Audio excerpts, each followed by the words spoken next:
Hello friends, நம்ம இன்றைக்கி என்ன பார்க்க போகிறோன்னு பார்த்தீங்கன்னா, வியாழக்கிழமை காலையில் ரொட்டீன் தாங்க. வாங்க பார்க்கலாம். இன்றைக்கி காலையில் பார்த்தீங்கன்னா நம்ம வீட்டில் வேர்க்கடலை சட்னியும் இட்லி தாங்க செய்ய போகிறோம். வேர்க்கடலை சட்னின்னு சொல்லிட்டு எவ்வளோ ஈஸியாக சொல்லிட்டு இல்லைங்களா? ஆனால் அந்த வேர்க்கடலையை விதைக்கிறதுக்காக பின்னாடி ஒருத்தன் விவசாயி எவ்வளோ உழைச்சிருப்பான், எவ்வளோ கஷ்டம் இருக்குன்னு யோசிச்சு பாருங்க. இப்பயாச்சும் பார்த்தீங்கன்னா டிராக்டர் ஓட்டுறாங்க. ஆனால் அந்த காலத்தில் என்ன பண்ணுறாங்க தெரியுங்களாங்க, மாடு வச்சு ஏர் ஓட்டுவாங்க. ஏர் ஓட்டினதுக்கப்புறம் வேர்க்கடலையை விதைப்பாங்க. விதைச்சதுக்கப்புறம் என்ன பண்ணுவாங்க, மழை வரத்துக்காக காத்துட்ருப்பாங்க. அதுக்கப்புறம் மழை வரத்துக்காக காத்துட்டு இருந்து அதுக்கப்புறம் மழையும் வரும்.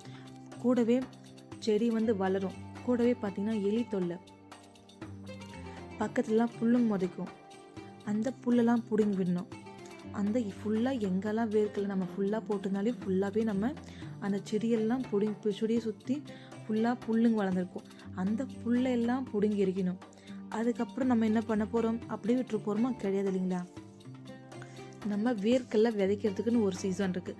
அந்த சீசன் விதைக்கும் போது ஒரு சீசன், அதை பிடுங்கிறதுக்குன்னு ஒரு சீசன் இருக்குது. அந்த சீசனில் நம்ம பிடுங்கினதுக்கப்புறம் ஆள் வச்சு தான் நம்ம பிடுங்குவோம் இல்லைங்களா? ஆள் வச்சு பிடுங்கிட்டு அவங்க என்ன பண்ணுவாங்க, கையால் பிடுங்கிட்டு அதை கட்டி எடுத்து கொண்டு போய் எல்லாம் ஒரு இடத்துல போடுவாங்க. போட்டு வேர்க்கடலையெல்லாம் தனியாக உரித்து எடுப்பாங்க. அதுக்கப்புறம் அந்த வேர்க்கடலையை ஒருத்தர்கிட்ட போய் வேற ஒருத்தர் வாங்கி அவங்க கிட்ட கழுவி காய வச்சு அவங்க கிட்டேருந்து வேற ஒருத்தர் வாங்கி அவங்க வாங்கியது அதை வேர்க்கடலையாக உரித்து அதுக்கப்புறம் கடைக்கு கொண்டு போய் சேல் பண்ணுவாங்க. அதுக்கப்புறம் கடையிலேருந்து நம்ம போய் வாங்கிப்போம் இல்லைங்களா? இதுக்கு பின்னாடி இத்தனை பேர் வாங்குறாங்க, இத்தனை பேரோட உழைப்பு இருக்குது. அவங்க சாப்பாடு தண்ணி இல்லாமல் வெயில் பார்க்காம இருந்ததுனால தாங்க நமக்கு காயாகவும் காய்கறியாகவும் பழங்களாகவும் இந்த மாதிரி வேர்க்கடலைங்களாகவும் கொட்டைங்களாகவும் நமக்கு கிடைக்குது. அவங்க கஷ்டம்னு நினச்சாங்கன்னா நம்மளால வாழ முடியாதுங்க. அவங்க கஷ்டம்னு சொல்லிட்டு விட்டுட்டாங்கன்னா வச்சுக்கோங்களேன், நம்ம சாப்பிட்றதுக்கெல்லாம் எல்லாமே போயிருங்க. எப்பவுமே விவசாயம் தாங்க. இந்த உலகத்தில் விவசாயத்தை விட பெரிய தொழில் வேற எதுவுமே கிடையாதுங்க. என்ன சொல்லுவாங்க, டாக்டர்னா கடவுளுக்கு சமம்னு சொல்லுவாங்க. அதே மாதிரி தாங்க விவசாயன்றது நமக்கு சாமி சோறு போடுற சாமிங்க. நமக்கு சோறு போடுற சாமி என்றைக்குமே மறக்கக்கூடாதுங்க. அப்படியேப்பட்ட அந்த விவசாயத்தை நம்ம என்றைக்கும் மறக்கவே கூடாதுங்க. எங்கள் தாத்தெல்லாம் பார்த்தீங்கன்னா ஏர் ஓட்டி ஒவ்வொரு டைமும் விதை நடும்போதோ இல்லை நாற்று நடும்போது ஒவ்வொரு டைமும் இந்த விதை விதைச்சு இந்த மாதிரி ஒவ்வொரு டைமும் ஒவ்வொரு சீசனில் செய்யும்போது எவ்வளோ கஷ்டப்பட்டுருப்பாங்க யோசிச்சு பாருங்கள். அதுவும் முக்கியமாக இந்த நெல்லை பற்றி யோசிச்சு பாருங்கள். நெல்லெல்லாம் விதைச்சி நெல்லெல்லாம் பெரிய செடியாக நெல்லெல்லாம் வந்திருக்கும் போது அந்த டைம்லாம் பார்த்தீங்கன்னா மழை ஃபுல்லாக மழை வந்துருச்சுன்னா வச்சுக்கோங்களேன், நெல்லெல்லாம் வேஸ்ட்டாக போயிடும். அதுக்கு பின்னாடி எவ்வளோ கஷ்டப்பாங்க. அந்த விவசாயத்தோட கஷ்டம் யோசிச்சு பாருங்கள்.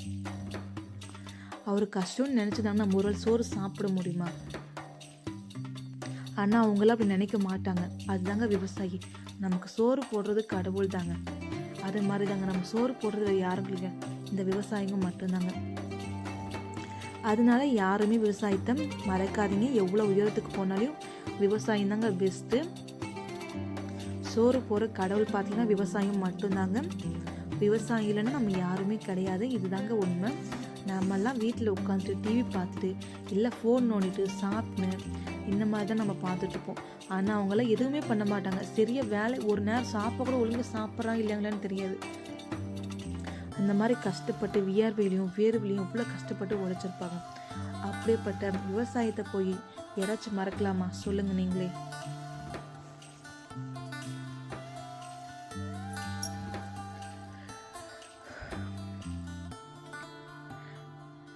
எவ்வளோ கஷ்டப்பட்டுருவாங்க பார்த்தீங்களா ஃப்ரெண்ட்ஸ்? நீங்களே யோசிச்சு பாருங்கள்.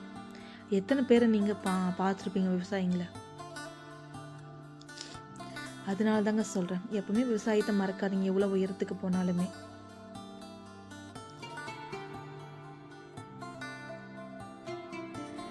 நான் இட்லிக்கு ஊற்றி வச்சாச்சுங்க. இட்லிக்கு ஊற்றி வச்சு கையோட சட்னி அரைச்சிடலான்னு சொல்லிட்டு வேர்க்கடலை, காஞ்ச மிளகா, தேங்காய், புளி, பூண்டு எல்லாம் போட்டு அரைச்சிடலாம் வாங்க. கூடவே கொஞ்சமாக கொத்தமல்லி, உப்பு எல்லாம் போட்டு நைஸாக அரைச்சி எடுத்துக்கலாம், நல்லா கெட்டியாக. என் குழந்தைங்கன்னு பார்த்தீங்கன்னா வேர்க்கடலை சட்னி ரொம்ப விருப்பப்பட்டு சாப்பிடுவாங்க. கூடவே இட்லி சூடாக வச்சு சாப்பிட்டு ரொம்ப சாப்பிடுவாங்க. எங்கள் ஊர்லாம் பார்த்தீங்கன்னா வேர்க்கடலை சட்னி வச்சு களி வச்சு தொட்டு சாப்பிடுவாங்க, ரொம்ப நல்லாயிருக்கும்.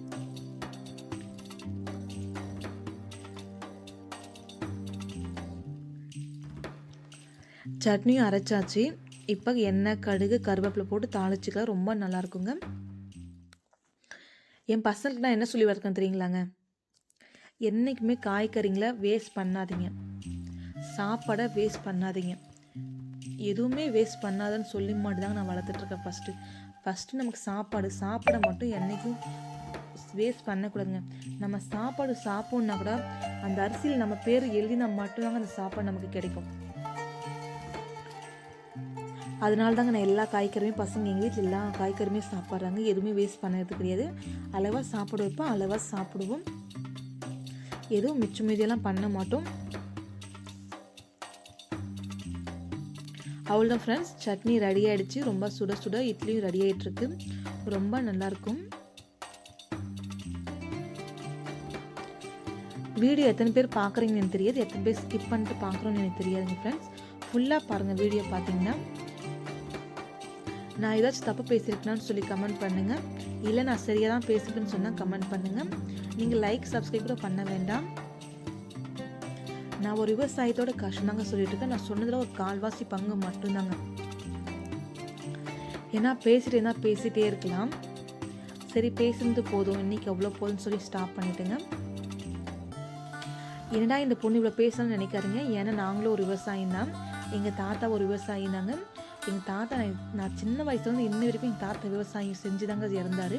இப்போ என் தாத்தா இல்லை, ஆனால் இருந்தாலும் என் தாத்தா போனாலும் எங்கேயாச்சும் ஒரு இடத்துல ஒருத்தர் போனால் ஒருத்தர்னு சொல்லுவாங்க பார்த்தீங்களா.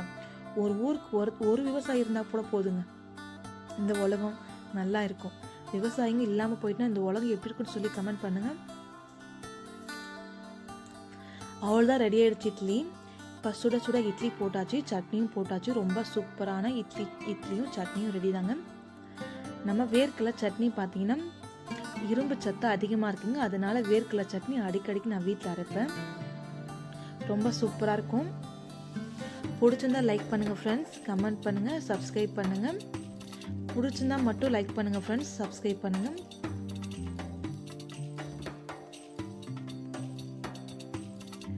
தேங்க்யூ ஃப்ரெண்ட்ஸ், என்னோட வீடியோ பார்க்குறேன் எல்லாருக்குமே ரொம்ப தேங்க்யூ.